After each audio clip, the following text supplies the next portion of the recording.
하나님의 뜻 분별하기란 주제를 가지고 우리가 함께 10주 동안 말씀을 나누었죠. 이제부터는 매일 성경 큐티 말씀 중에 주중에 제가 큐티한 말씀 가운데 은혜를 받았던 것들 가지고 여러분들과 함께 말씀을 나누려고 합니다. 이렇게 말씀을 나누려고 하는 것은 어떤 교재든지 어떤 방법이든지 여러분이 큐티에 동참하기를 바라는 마음으로 야보크 기도에 이렇게 말씀을 나누어야겠다고 생각했습니다. 우리 교회 모든 성도들이 말씀과 기도를 붙들고 성도다워지기 위해서 날마다 몸부림치면서 살아갈 수 있기를 바랍니다. 지금 매일 성경 큐티 본문은 사무엘 하입니다. 그리고 오늘 나누려고 하는 이 말씀은 지난 주일날 아침에 제가 큐티한 말씀이었습니다. 이 말씀을 가지고 하나 된 이스라엘이라는 제목으로 여러분과 함께 말씀을 나누겠습니다. 기독교의 핵심 교리 중에 하나인 삼위일체는 성부, 성자, 성령 하나님이 한 분 하나님으로 계신다라는 하나됨에 관련된 아주 신비로운 교리이죠. 기독교의 핵심 교리인데 벌써 핵심 교리 가운데 하나됨이라는 주제가 등장하고 있습니다. 창세기 2장 24절 말씀에 보면 하나님께서는 아담과 하와를 창조하시고 그들에게 첫 번째로 명령을 내리시는데 그 명령이 부모를 떠나 한 몸을 이루라는 명령입니다. 로마서 12장 5절 말씀에 보면 또 예수님께서는 교회의 머리이신 예수를 중심으로 해서 너희들은 모두 한 몸을 이루라고 그렇게 얘기해 주고 있습니다. 요한복음 17장 말씀을 쭉 읽어보면 예수님이 제자들을 위해서 마지막으로 기도하시는 내용인데 그 기도의 내용은 하나님과 제자들 그리고 제자들 서로 제자들과 성도들 이렇게 모두 다 하나됨을 위해서 예수님이 마지막으로 제자들을 중보하시면서 기도하고 있어요. 여러분 이렇게 성경 곳곳을 쭉 살펴보면 하나됨이라는 주제는 성도들에게 있어서 굉장히 중요한 주제이죠. 여러분 따라서 우리가 이 하나됨을 이루기 위하여 몸부림치는 일은 예수님이 이 땅에 오시는 그날까지 계속되어야 하는 일입니다. 저도 개교회주의가 만연한 지금 이 시대에 예수 안에서 전 세계에 있는 교회가 하나 되면 좋겠다는 바람과 소망을 가지고 있습니다. 전 세계 교회에서 조금 더 축소시켜서 대한민국 안에 있는 교회만이라도 개교회주의를 넘어서서 정말 예수 안에서 한 교회로 뭉칠 수 있었으면 좋겠다. 여러분 진짜 기대하고 소망하고 있습니다.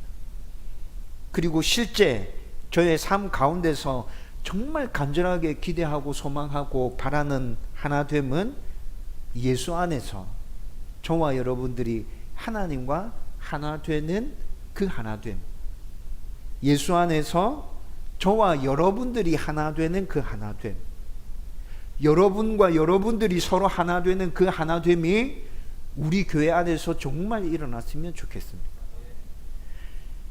여러분 적어도 각 교회마다 제가 방금 말씀드렸던 그 교회 안에 있어야 될 그 하나됨의 모습이 온전하게 나타난다면 여러분 그 하나됨의 모습은 그 교회를 넘어서서 옆에 있는 각 교회들과 하나됨으로 번져나가게 될 것입니다. 여러분 우리가 이렇게 하나됨을 이룰 때 전 세계에 있는 예수 그리스도의 교회들이 주 안에서 하나 될 수 있다는 것이죠.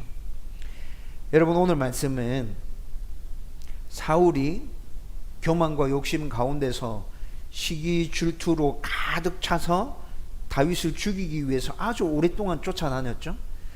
여러분 이스라엘 나라가 둘로 나누어져 있지는 않았지만 사울이 다윗을 죽이기 위해서 쫓아다녔던 그 모든 세월을 잘 살펴보면 이스라엘은 하나 되지 못하고 분열한 가운데 있었어요.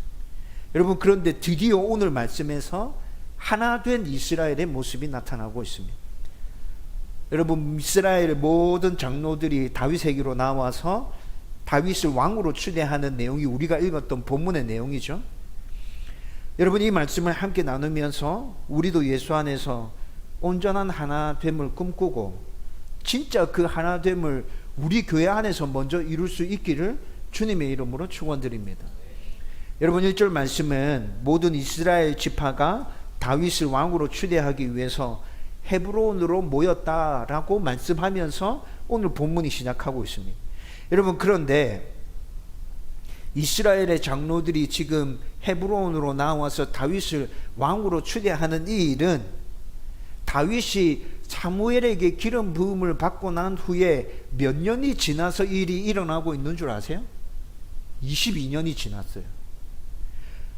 여러분, 22년이라는 세월이 지났다고요. 엄청나게 많은 세월이 지났죠. 학자들이 추측하기로 다윗이 기름 부음을 받았던 때는 8세에서 9세 정도로 추정합니다. 다윗이 골리앗과 싸웠던 때는 13세에서 14세 정도, 그리고 10년 동안, 대략 10년 동안 사울이 다윗을 죽이려고 추적해 다니죠.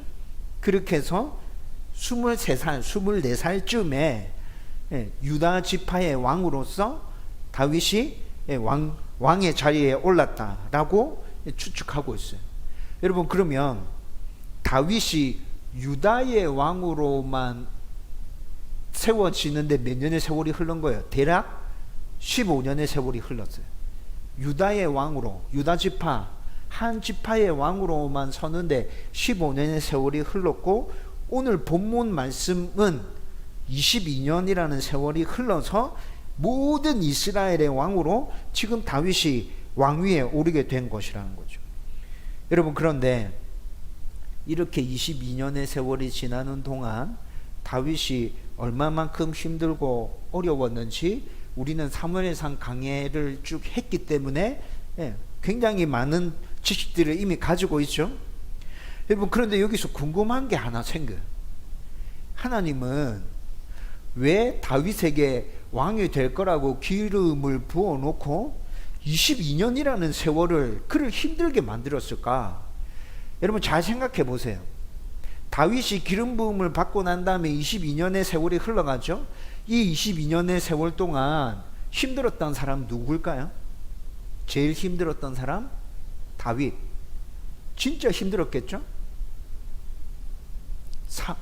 다른 건 다 제껴놓고도 사울이 지금 다윗을 죽이려고 쫓아다닌 세월이 10년이잖아요. 그것만 생각해봐도 야, 진짜 기름 부음 한번 잘못 받았다가 목숨을 걸고 도망자 생활을 10년 동안이나, 와, 진짜 힘들었겠다. 는 생각이 금방 들죠? 다윗만 힘들었을까요? 사울은 어땠을까요? 여러분, 제가 생각하기에는 사울도 엄청 힘들었어요. 사울이 물론 교만과 욕심에 사로잡혀서 잘못된 생각 때문에 일을 벌이기는 했지만, 여러분, 사울의 입장에서는 자기의 왕위를 다윗이 집어삼키려고 한다는 생각으로 얼마나 불안하고 초조했을까요? 그랬으니까 다윗을 죽이려고 10년 동안이나 쫓아다녔겠죠? 여러분, 사울의 입장에서 생각해봐도 그가 정말 힘들었을 거예요. 이스라엘 백성들은 어떻습니까? 이스라엘 백성들은 상황에 따라서 사울의 눈치도 봐야 되고 다윗의 눈치도 봐야 되고, 여러분, 다윗 편에 들었다가 잘못해가지고 한 마을 전체 몰살당했던 경우도 있었죠. 노업 땅의 제사장들이 그랬잖아요. 그렇죠? 여러분, 사울 편에 들었다가 다윗이 만약에 왕에 등극하고 난 다음에 자기에게 올 불이익을 생각하면 백성들도 머리 터지는 거예요, 지금. 여러분, 이런 것들을 쭉 생각해 보면 그냥 하나님께서 다윗이 아주 어릴 때 기름을 붓지 말고 그냥 사울 왕이 죽고 블레셋과의 전투에서 사울과 요나단이 전사를 하게 되잖아요. 죽었을 그때 기름 부어서 왕으로 세우던가, 아니면 여러분들이 지금 매일 성경으로 큐티를 계속 하고 계신다면 앞에 정치적인 상황이 어땠는지 쭉 말씀을 살피고 지금까지 왔을 거예요. 사울의 아들인 이스보셋이 이스라엘 왕으로 등극하게 되죠. 그리고 그 사이에서 실제 권력을 휘두르는 사람은 이스라엘의 군대 장관인 아브넬입니다. 그리고 지금 오늘 사무엘하 5장은 이스보셋과 아브넬까지 다 죽고 난 다음에 다윗이 정식으로 왕으로 추대되는 상황인 거잖아요.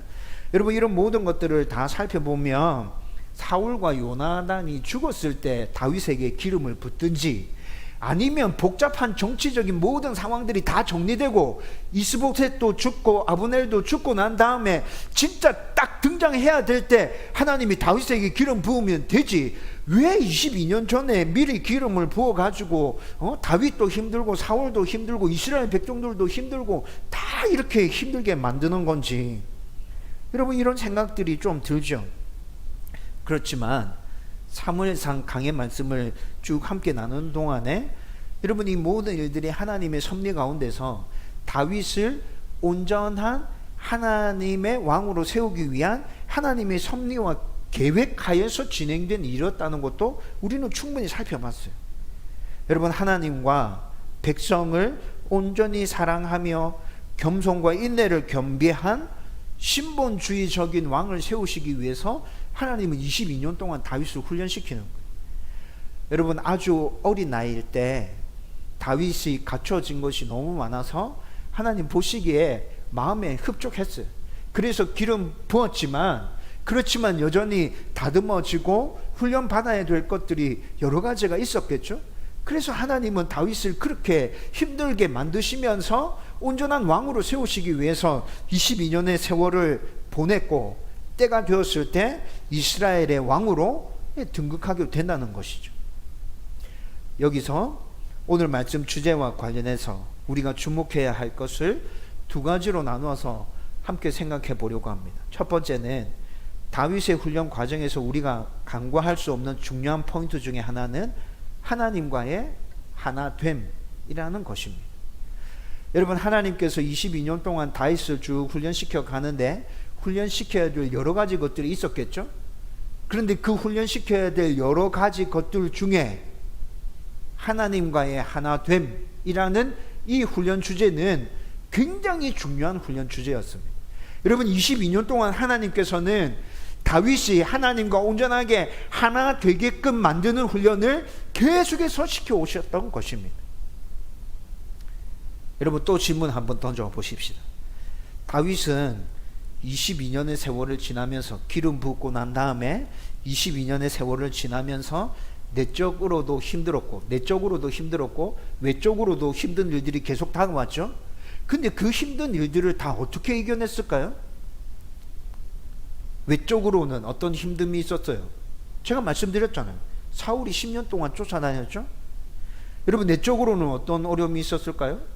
기름 부음을 받긴 받았는데 근데 도무지 왕이 될 기미가 보이지 않아. 사울은 너무도 건재해. 그 건재한 왕이 자기를 죽인다고 쫓아와. 여러분, 자기가 받은 약속에 대해서 한없이 의심 생기지 않을까요? 불안하고 초조하고. 여러분, 다윗이 22년 동안 이런 마음이지 않았을까라는 이야기를 할 때 여러분, 누구 딱 떠오르는 사람 없어요? 아브라함이 이랬죠. 아브라함이 이랬을 거예요.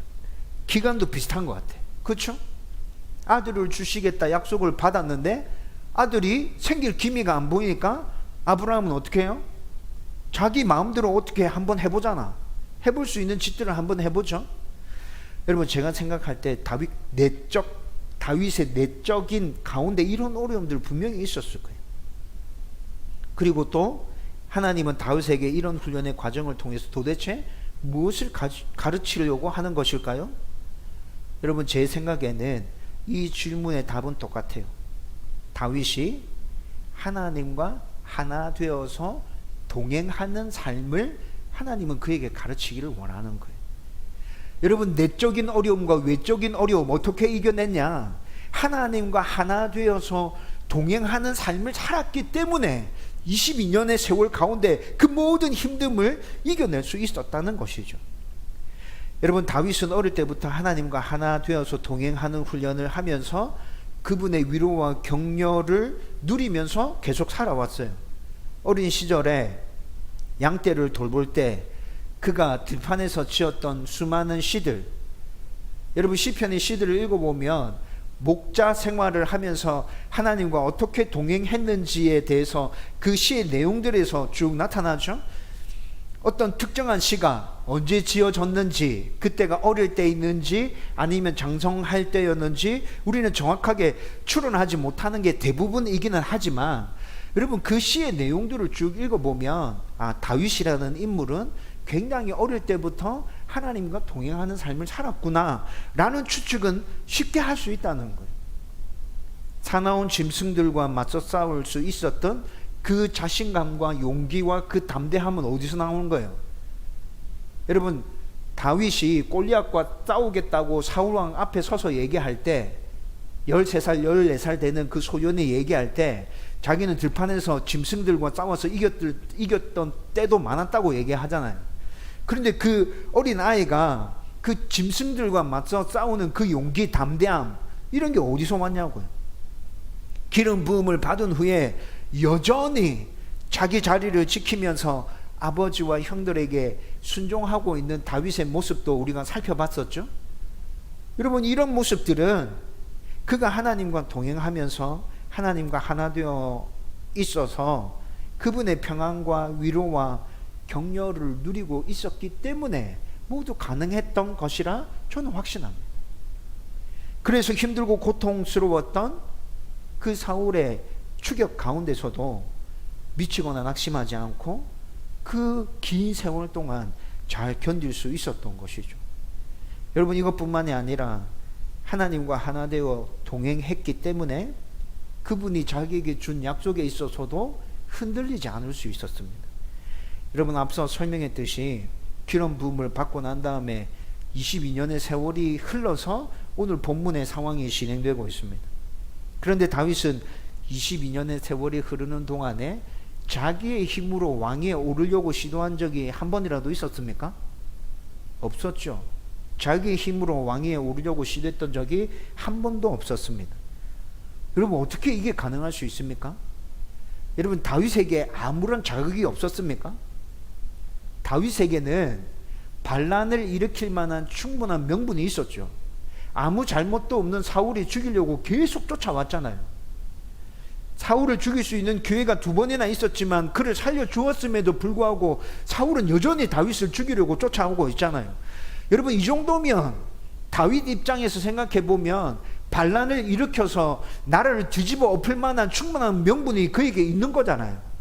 그런데 다윗은 단 한 번도 자기의 힘으로 왕위를 오르려고 했던 적이 없었어요. 사울에 대해서 반역하지 않은 것만 해도 정말 대단한데, 다윗은 또 하나님께서 자기에게 주신 그 약속에 대해서도 전혀 흔들리지 않는 모습으로 계속 자기의 자리를 지켜가면서 하나님께서 자기 가운데 행하시는 그 모든 훈련들을 담담하게 다 받아내요. 견뎌내요. 여러분, 이것이 어떻게 가능했을까요? 이것이 가능한 이유는 다윗은 하나님과 하나 되어서 그분과 동행하면서 하나님의 신실함을 늘 경험하고 있기 때문에 하나님 주신 약속에 대해서도 불안하거나 초조하지 않았다는 것입니다.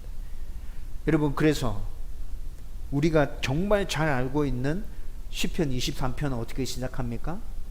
여호와는 나의 목자시니 내게 부족함이 없으리로다. 여러분, 시편 23편의 시를 여러분 정말 잘 알고 계실 겁니다. 여러분, 이 시가 이렇게 시작되어서 하나님이 자기와 함께하고 있고 나는 하나님을 굳게 신뢰하고 있고 그 하나님이 나를 꼭 붙들어서 인도해 주실 것이라는 고백을 담겨져 있는 이 시가 그렇게 해서 탄생되게 되는데, 여러분, 학자들이 시편 23편이 정확하게 언제 쓰여졌는지 잘 모릅니다. 추측할 뿐입니다. 어떤 학자들은 다윗이 정말 평안할 때 시편 23편의 시를 썼을 거야. 또 어떤 학자들은 다윗이 진짜 힘들 때, 제일 힘들 때 하나님의 은혜를 생각하면서 이 시를 썼을 거야 라고 추측합니다. 여러분, 이렇게 제일 평안할 때, 제일 힘들 때, 학자들은 23편이 쓰여진 때를 이렇게 두 부분으로 추측하는데, 제일 평안할 때라고 하면, 다윗의 삶 가운데서 제일 평안할 때라고 하면 밧세바 사건이 터지기 전에 이스라엘이 안정되고 자기의 왕권도 강화되고 모든 것이 은혜롭고 평화스러웠거든요. 그때 다윗이 아마 하나님 주신 은혜를 생각하면서 이 시를 적었을 거다. 학자들은 그렇게 얘기하는 한 부류가 있다는 거죠. 제일 힘들 때는 언제였을까요? 아들 압살롬에게 반역당해서 쫓길 때. 그때 사울에게 쫓겼던 것보다 아들에게 쫓길 때는 더 힘들었겠죠. 그때 하나님의 은혜를 생각하면서 이 시를 적었을 거야. 이렇게 생각하는 무리들이 또 한 무리들이. 그런데 여러분, 어떤 것이라 하더라도 분명한 것은 시편 23편의 고백은 다윗이 하나님과 하나 되어서 동행하며 그분을 온전히 신뢰하고 의지했다는 것입니다.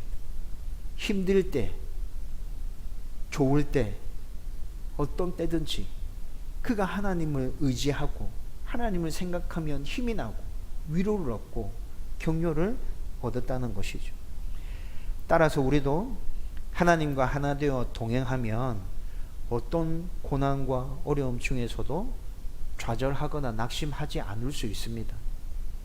우리 삶에서 항상 하나님의 신실함을 경험하면 불안하거나 초조하지 않고 그분을 굳게 신뢰하면서 우리에게 주어진 삶 가운데 한 걸음 한 걸음 전진해서 나갈 수 있다는 것이죠. 그래서 예수님은 요한복음 17장에서 제자들을 위해서 마지막으로 기도하실 때 하나님과 제자들이 하나 될 수 있도록 간구하시면서 기도하십니다. 그들이 하나님과 하나 되면 모든 고난과 어려움과 불안, 의심, 초조 등에서 하나님과 동행하면서 그분을 신뢰하고 자유를 누릴 수 있게 될 거예요. 오늘 본문의 다윗도 모든 순간 하나님과 하나 되어서 동행했기 때문에 결국 하나 된 이스라엘의 왕으로 등극하게 되는 이 사건이 일어나게 되는 것이죠. 우리도 말씀과 기도를 붙들고 하나님과 하나 되어서 동행하는 가운데 그분의 은혜를 풍성히 누릴 수 있기를 주님의 이름으로 축원드립니다. 두 번째는 하나님과 하나 되어서 동행하는 사람들을 통해서 다른 이들도 하나님과 또 모든 이와 하나가 될 수 있습니다.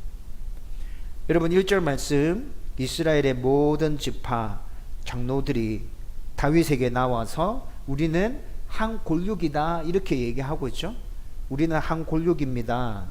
여러분 장로들이 지금 이 얘기를 왜 하고 있을까요? 이 말 다른 말로 바꾸면 우리는 당신과 한 골육입니다. 그리고 당신은 하나님으로부터 기름 부음을 받았기 때문에, 왕으로 기름 부음을 받았기 때문에 당신의 통치 아래서 하나가 되고 싶습니다. 여러분 지금 장로들이 이 얘기를 하고 있는 거예요. 그리고 2절 말씀을 읽어보면 사울이 왕으로 있을 때도 그들은 하나님이 다윗을 다음 왕으로 정하셔서 기름 부었다는 것을 알고 있었어요.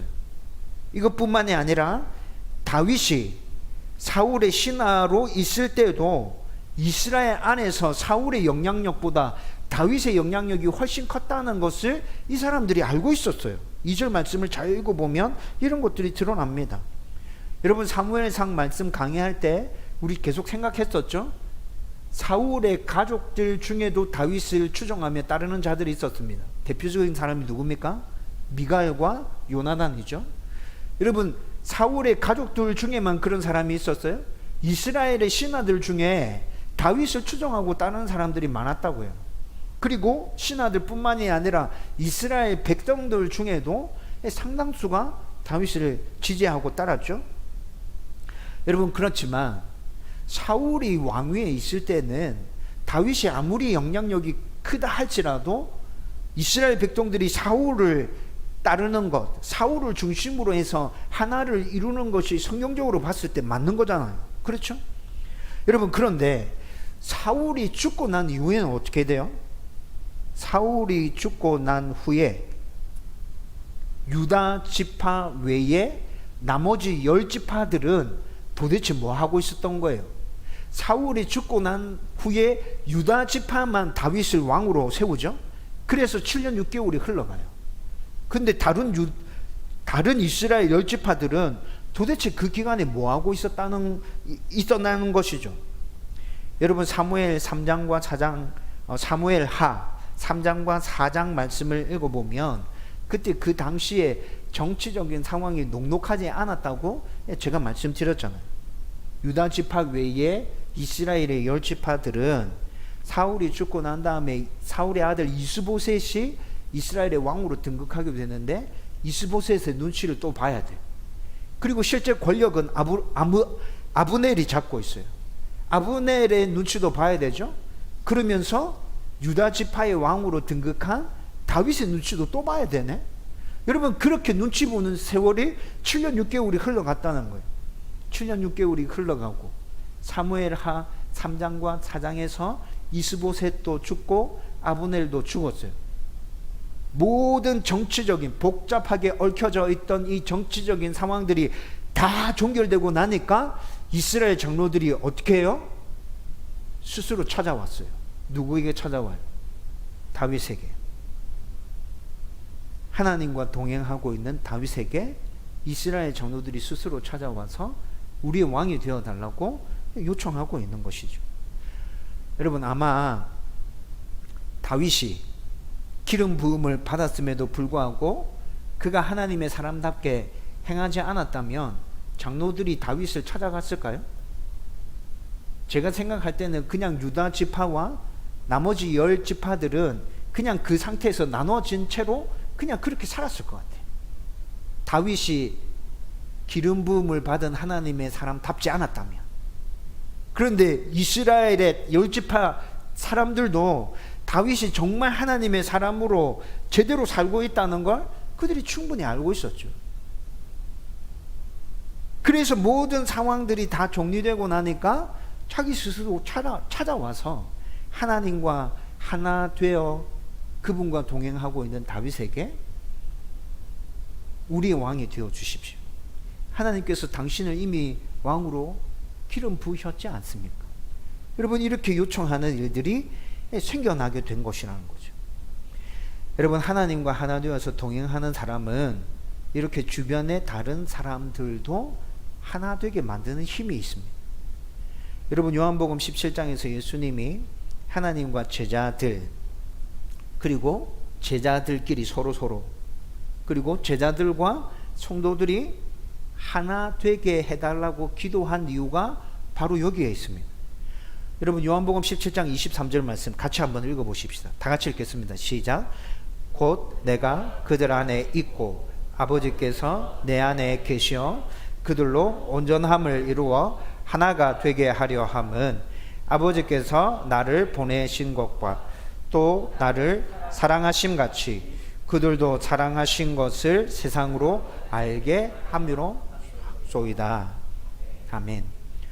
여러분 지금 23절의 이 말씀이 무엇을 얘기하는 것인가 하면 예수님과 하나님이 하나이듯이 삼위 하나님과 제자들이 하나가 되면 하나님이 예수님을 이 땅에 보내셨고 하나님이 예수님을 사랑하신다는 것이 온 세상에 드러났던 것처럼 제자들을 통해서도 하나님이 그들을 하나님의 사람으로 이 땅에 보내셨다는 것과 또 그들을 사랑하신다는 것이 드러날 것입니다.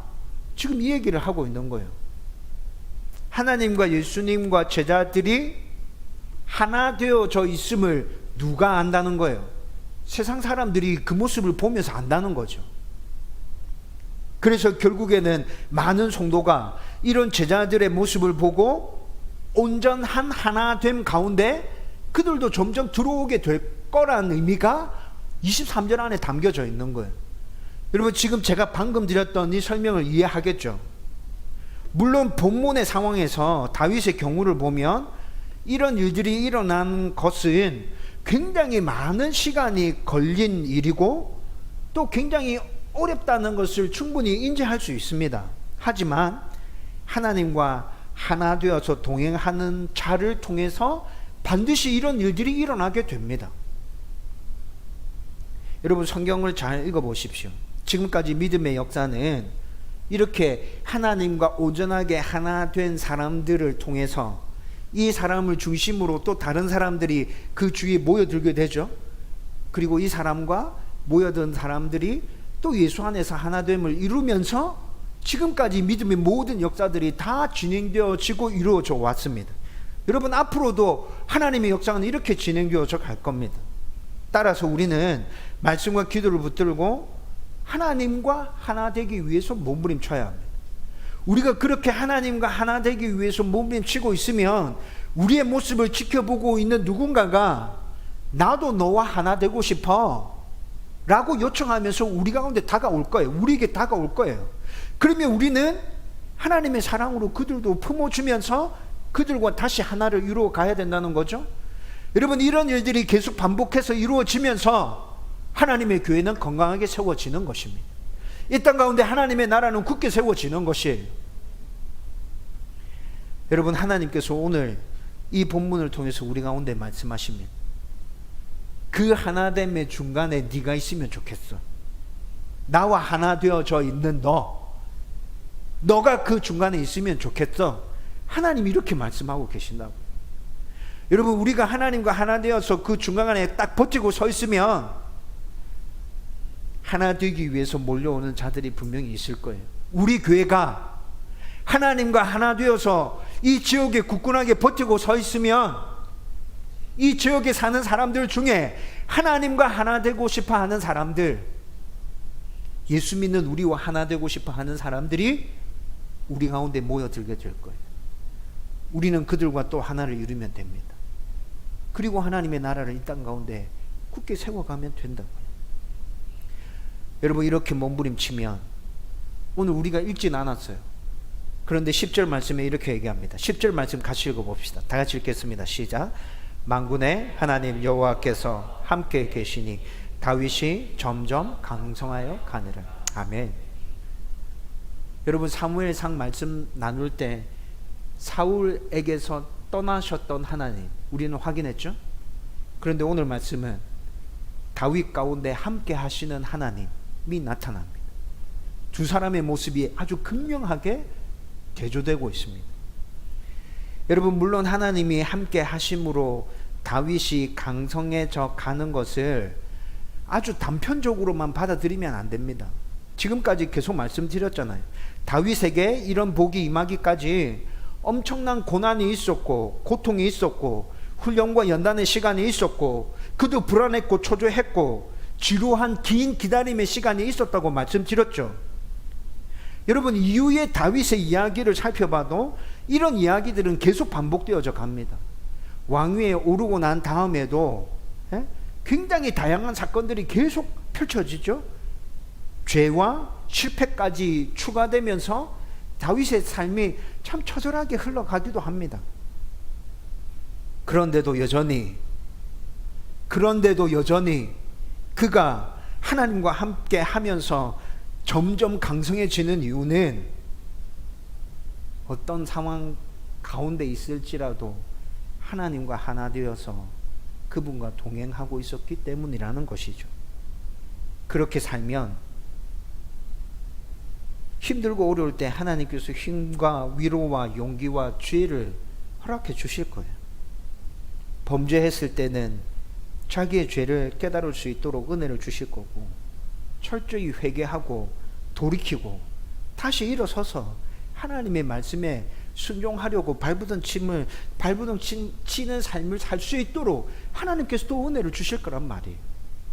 여러분, 이런 은혜 가운데서 다윗은 계속 점점 더 강성해져 가는 거예요. 하나님의 사람으로 굳게 세워져 가는 것이죠. 그러므로 다윗이 받은 복과 은혜의 포인트는 하나님과 하나 되어서 동행하는 그 삶 가운데 있었어요. 다른 데 있는 게 아니에요. 어떤 상황 가운데서도 하나님을 놓지 않으려고 하는 그 다윗의 몸부림 가운데 그 은혜와 복의 핵심이 다 들어있는 것이라고요.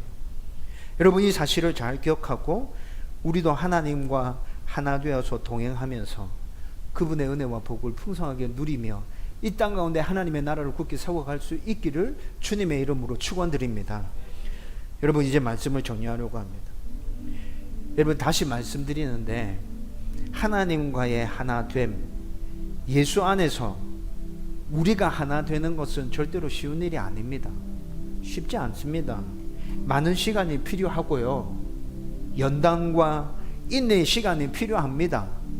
언제까지 기다려야 하는지 우리에게 정확하게 답이 주어진 것이 아무것도 없어요.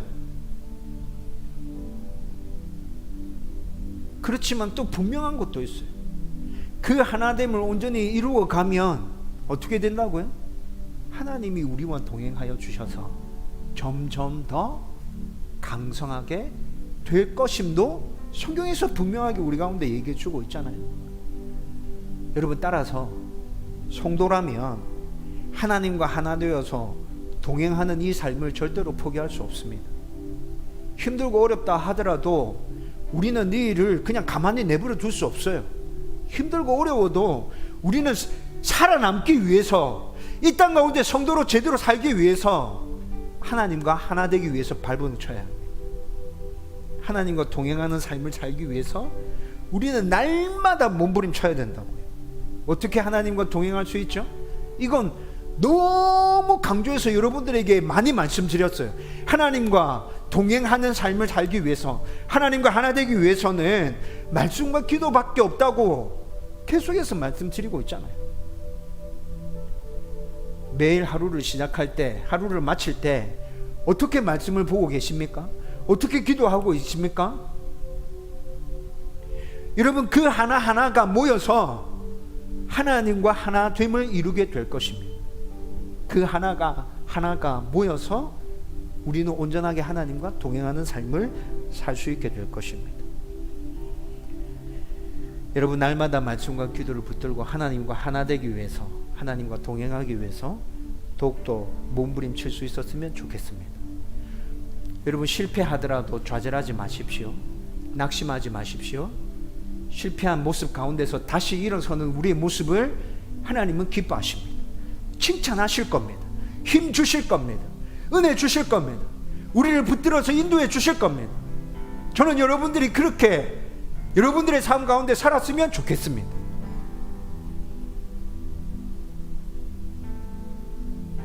이런 모습이 우리의 삶에서 반복되면 우리도 하나님과 온전하게 하나 되어서 동행하면서 그분의 은혜와 복을 풍성하게 누리게 될 것입니다.